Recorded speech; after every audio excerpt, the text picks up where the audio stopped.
Donald Trump ने बहुत कोशिश की भारत के साथ ट्रेड डील हो जाए, लेकिन नरेंद्र मोदी ने साफ कर दिया कि भारत अपने हितों से कॉम्प्रोमाइज नहीं करेगा।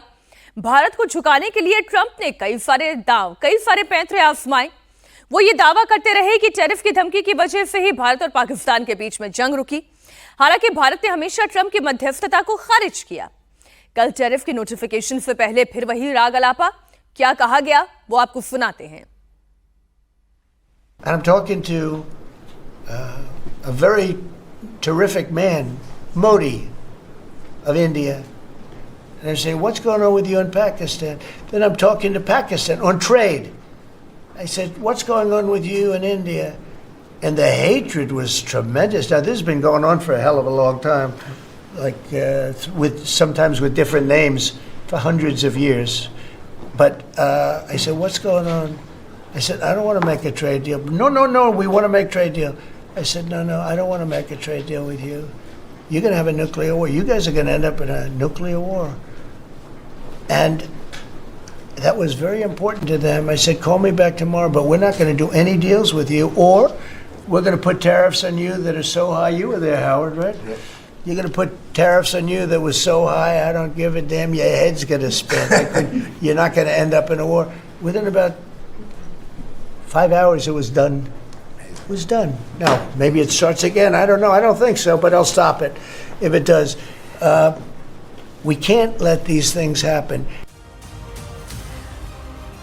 अब डोनाल्ड ट्रंप की बातों से एक बात तो समझ में आती है, नरेंद्र मोदी टेरिफिक मैन है उनके नजर में, और उन्होंने पाकिस्तान को धमकाया भी है। और पाकिस्तान को धमकाते हुए डोनाल्ड ट्रंप ने यह भी बोला है कि क्या तुम मेरे साथ ट्रेड नहीं करना चाहते। पाकिस्तान कहता है कि हाँ, हम ट्रेड तो करना चाहते हैं। तो डोनाल्ड ट्रंप ये कहते हैं, अगर ट्रेड करना चाहते हो तो फिर ये युद्ध रोको। तो जितना भी दबाव था वो तो पाकिस्तान की तरफ था, और भारत किसी के दबाव में काम करता नहीं है, ये बार बार भारत बता चुका है। अब इस टैरिफ की बात कर लेते हैं। ट्रंप ने जो टैरिफ बम फोड़ा है उससे भारत के किस सेक्टर पर कितना असर पड़ेगा, उसके बारे में जरा डिटेल में आपको बता देती हूँ। जरा बड़ी स्क्रीन पर आपको लिए चलती हूँ। सबसे पहले बात करते हैं गारमेंट सेक्टर की। गारमेंट सेक्टर की बात करें तो भारत हर साल $3.4 बिलियन का गारमेंट का बिजनेस जो है वो अमेरिका में निर्यात करता था, जिस पर पहले 12% टैक्स लगता था, लेकिन अब यही टैक्स 62% का हो गया। ये देखिए अब कुल टैरिफ कितना हो गया है, यहाँ पर आंकड़ा आपके सामने है, ये 62% का हो गया है। होम टेक्सटाइल की बात करें तो इसका कारोबार कितना बड़ा है, निर्यात जो है वो $3.0 बिलियन का है। जो पहले टैरिफ 9% लगता था, अब वो सीधा 59% हो गया है। अब बात करते हैं झींगा मछली की, तो $2 बिलियन निर्यात किया जाता था। पहले इस पर कोई टैरिफ नहीं था, ये बहुत इंपॉर्टेंट है, इस पर कोई टैरिफ नहीं था, लेकिन अब इस पर 60% टैरिफ लग गया है।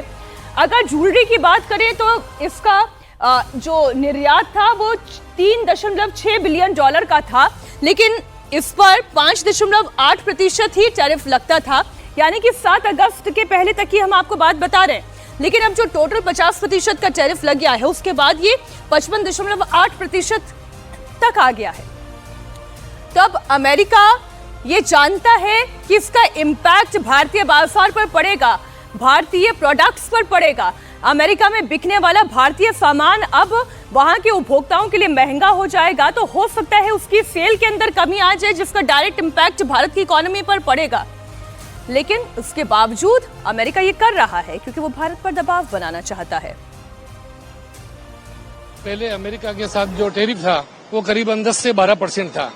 जब उन्होंने 25% किया, वो भी हमारे लिए काफी बड़ा था, भारी था। ट्रंप जो फैसले ले रहे हैं वो एक तरफा ले रहे हैं, जबकि सहयोगी राष्ट्र इंडिया होने के बावजूद भी उनसे बिना पूछे वो अपना डिसीजन ले रहे हैं।